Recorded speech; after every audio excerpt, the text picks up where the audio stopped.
Sa mga nagsasabi nga pala na kailangan ko daw ipaayos yung mukha ko. Good morning guys! Ayan, good morning po. So kagigising lang ni May Diary. Kamusta po ang lahat mga aking kababayan dyan all over the world. So yun, today is Saturday po.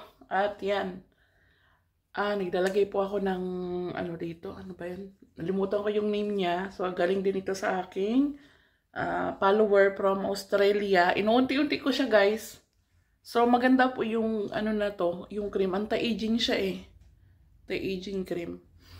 Ayan, kamusta ang araw nyo? So dito po sa Romania ay holiday.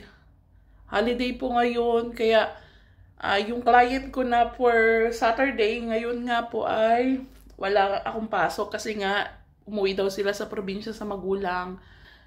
Pag holiday po kasi dito, katulad ng kasi Orthodox holiday yon, parang mahal na araw sa atin kung sa Catholic. So, sarado po ang mga store dito, even mall, tomorrow. Tomorrow daw ba? Oo. So, sa mga nagsasabi nga pala na kailangan ko daw ipaayos yung mukha ko.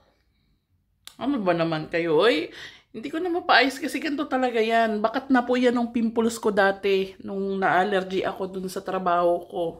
So, siguro kung gusto nyo talagang ipaayos yung mukha ko, bigyan nyo ako ng pera pang palaysa.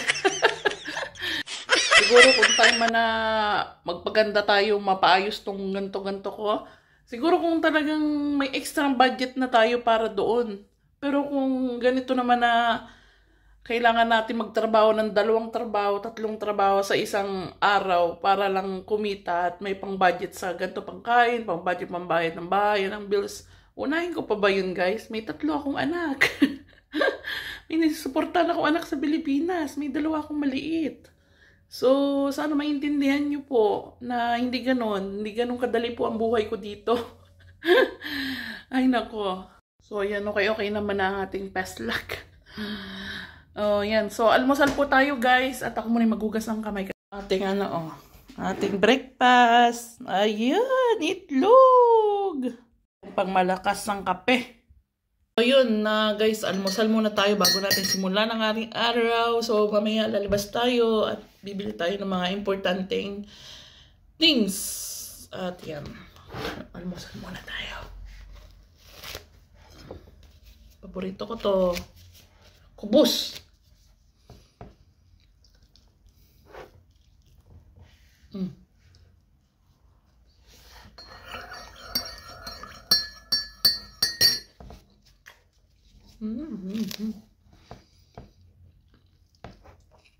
Guys, alam nyo pa malapit nang paalis sila amo. Yung client ko, yung regular kong client, so soon, this June 22, tapos na kasi ang school dito, so paalis siya. Paalis na sila buong mag-anak, babalik na sila ng country nila.